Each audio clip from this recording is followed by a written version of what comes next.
ரோஜா செடி, மல்லி செடி, இந்த மாதிரி பூக்கள் செடிகள் எல்லாத்துலேயுமே கொத்து கொத்தா அழகாக பூத்துட்டே இருக்கும். ஒரு கட்டம் வரும்போது அது அப்படியே ஸ்டாப் ஆயிடும். காரணம் என்னன்னா இந்த பூச்சி தொந்தரவு தான். இந்த பூச்சி மட்டும் வந்து கொஞ்சம் நம்ம கவனிக்காம விட்டுட்டா போதும், மொத்த செடியும் பாழாக்கிரும். இவ்வளவு நாள் நம்ம கஷ்டப்பட்டு வளர்த்தது எல்லாமே ஒரே நாள்ல பாழாக்கிட்டு போயிடும். அந்த மாதிரி தான் நல்ல அழகழகா பூத்துட்டு இருந்த பூச்செடியில பூச்சி தொந்தரவு அதிகமாயிருச்சு. இதை கொஞ்சம் கவனிக்காம விட்டா எல்லா செடியும் பாழாக்கிரும். அதுக்காக தான் இன்னைக்கு வந்து நான் பூச்சி மருந்து தெளிச்சிடலாம் அப்படின்ட்டு அதுக்கு தான் வந்து பார்த்துட்டு இருந்தேன். ஃபர்ஸ்ட் வந்து இந்த மொட்டுக்கள் எல்லாத்தையுமே கட் பண்ணி விட்டுறணும். செடிகள்ல இந்த மாதிரி எறும்பு ஊறிட்டு இருக்கிறத பார்த்தாலே நம்ம தெரிஞ்சிடலாம் இதுல எல்லாம் வந்து பூச்சி இருக்கு அப்படின்னு. ஃபர்ஸ்ட் வந்து இந்த மொட்டு, இந்த காஞ்ச பூக்கள், கருகிய தளிர்கள்னு எல்லாத்தையுமே ஃபர்ஸ்ட் நல்லா கட் பண்ணி விட்டுறணும். அதுக்கப்புறம் தான் வந்து மருந்தடிக்கணும். நான் பூச்சிகள் எல்லாம் வந்து அழிக்கிறதுக்கு இந்த மருந்து தான் யூஸ் பண்ணிட்டு இருக்கேன். மோனோக்ரோட்டோபஸ் இதோட பேரு. நாட்டில வேற மாதிரி பேர் போட்டிருப்பாங்க. மோனோக்ரோட்டோபஸ் அப்படின்னு கேட்டாலே வந்து பூச்சி மருந்து கடைகள்ல தருவாங்க.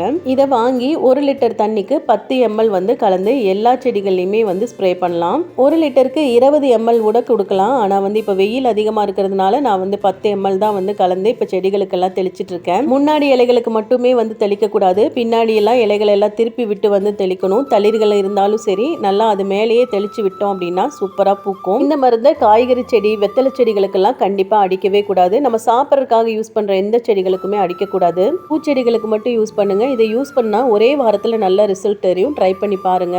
இதோட அப்டேட் வந்து இனி வர வீடியோக்களில் கொடுக்குறேன். தேங்க்யூ.